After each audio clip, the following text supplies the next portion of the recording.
Kandalloor village office സ്മാർട്ടായി നവീകരിച്ച് rebuild Kerala initiative പദ്ധതിയിൽ ഉൾപ്പെടുത്തി 44 ലക്ഷം രൂപ വിനിയോഗിച്ച് നിർമ്മാണം പൂർത്തീകരിച്ച പുതിയ കെട്ടിടത്തിന്റെ ഉദ്ഘാടനം നടന്നു. റവന്യൂ ഭവന നിർമ്മാണ വകുപ്പ് മന്ത്രി കെ രാജൻ ഓൺലൈനായി ഉദ്ഘാടനം നിർവഹിച്ചു. കായംകുളം നിയോജക മണ്ഡലത്തിലെ കണ്ടല്ലൂർ വില്ലേജ് ഓഫീസ് സ്മാർട്ടായി നവീകരിച്ച് റീബിൽഡ് കേരള ഇനിഷ്യേറ്റീവ് പദ്ധതിയിൽ ഉൾപ്പെടുത്തി 44 ലക്ഷം രൂപ വിനിയോഗിച്ച് നിർമ്മാണം പൂർത്തീകരിച്ച പുതിയ കെട്ടിടത്തിന്റെ ഉദ്ഘാടനം റവന്യൂ ഭവന നിർമ്മാണ വകുപ്പ് മന്ത്രി കെ രാജൻ ഓൺലൈനായി നിർവഹിച്ചു. നമ്മുടെ സംസ്ഥാനത്ത് 35 വില്ലേജ് ഓഫീസുകൾ കൂടി ഇന്ന് സ്മാർട്ടായി നാടിന് സമർപ്പിക്കുകയാണ്. നിങ്ങളുടെ എല്ലാ അനുവാദത്തോടെ ഈ 35 വില്ലേജ് ഓഫീസുകളും ഗവൺമെന്റിന്റെ എല്ലാ ആശംസകളോടും കൂടി ഈ നാടിന് സമർപ്പിക്കുന്നതായി സന്തോഷപൂർവ്വം അറിയിക്കട്ടെ.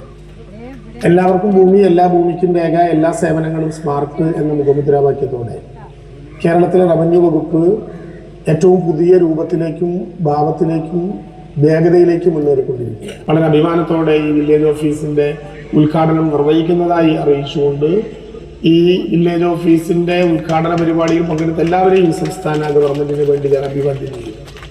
നമ്മുടെ വില്ലേജ് ഓഫീസിനെ ഏറ്റവും വൃത്തിയായി ഈ സൗകര്യങ്ങളോടെ ഉപയോഗിക്കപ്പെടണമെന്നും ഇവിടെ നമ്മുടെ മുമ്പിൽ വരുന്നൊരു സാധാരണക്കാരനായ മനുഷ്യന്റെ വികാരങ്ങളെ തിരിച്ചറിയാൻ കഴിയുന്ന വിധത്തിലുള്ളൊരു മാനസികാവസ്ഥയിലേക്ക് ജീവനക്കാർ മാറണമെന്നും അതുവഴി നമ്മുടെ നാടിൻ്റെ വികസനത്തിലേക്കും ആ വികസനത്തിന്റെ പരിപ്രേക്ഷ്യമായിട്ടുള്ള ഭൂരഹിതരില്ലാത്ത കേരളം എന്ന സൃഷ്ടിയിലേക്കും നവകേരളത്തിന്റെ മണ്ണിൽ എല്ലാവരുടെയും പിന്തുണ ഉണ്ടാകണമെന്ന് അഭ്യർത്ഥിച്ചുകൊണ്ട് ഞാൻ എൻ്റെ വാക്കുകൾ ഉപസംഹരിക്കുന്നു. നമസ്കാരം. അഡ്വക്കേറ്റ് യു പ്രതിഭ MLA അധ്യക്ഷയായി. കണ്ടല്ലൂർ വില്ലേജ് ഓഫീസ് അങ്കണത്തിൽ നടന്ന ചടങ്ങിൽ Muthukulam block panchayat president D. Ambujakshi ശിലാഫലകം അനാച്ഛാദനം ചെയ്തു.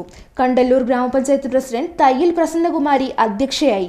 അഡ്വക്കേറ്റ് യു പ്രതിഭ MLA, ജില്ലാ പഞ്ചായത്ത് അംഗങ്ങളായ advocate Bipin C. Babu, KG Santhosh, ഗ്രാമപഞ്ചായത്ത് vice president Suresh Ramanamadam, block panchayat അംഗം സുനിൽ കൊപ്പാറേത്ത്, ഗ്രാമപഞ്ചായത്ത് അംഗങ്ങളായ M. അഭിലാഷ്, കോലത്ത് ബാബു, കാർത്തികപ്പള്ളി തഹസിൽദാർ PA സജീവ് കുമാർ തുടങ്ങിയവർ സംസാരിച്ചു. KR Rajesh, deputy collector Nizam, RDO in charge Jessykutty Mathew, Karthikappally tahsildar PA Sajeev Kumar, A. Ajith, V. Chandrasenar എന്നിവർ പങ്കെടുത്തു. വില്ലേജ് ഓഫീസുകൾ നവീകരിക്കുന്നതിന്റെ ഭാഗമായി കേരള സർക്കാരിന്റെ പ്ലാൻ ഫണ്ടിൽ ഉൾപ്പെടുത്തി 44 ലക്ഷം രൂപ ചെലവഴിച്ചാണ് കണ്ടല്ലൂർ വില്ലേജ് ഓഫീസിന് പുതിയ കെട്ടിടം നിർമ്മിച്ചിരിക്കുന്നത്. 1141 സ്ക്വയർ ഫീറ്റിൽ നിർമ്മിച്ച ഒറ്റനില കെട്ടിടത്തിൽ റാമ്പോട് കൂടിയ ഫ്രണ്ട് വരാന്ത, വിസിറ്റേഴ്സ് റൂം, അന്വേഷണ കൗണ്ടർ, ഓഫീസ് ഹാൾ, വില്ലേജ് ഓഫീസർക്ക് പ്രത്യേകമായ cabin, record room, dining room, വികലാംഗ സൗഹൃദ ടോയ്ലറ്റ് എന്നീ സൗകര്യങ്ങൾ ഒരുക്കിയിട്ടുണ്ട്. CDNet news, Kayamkulam.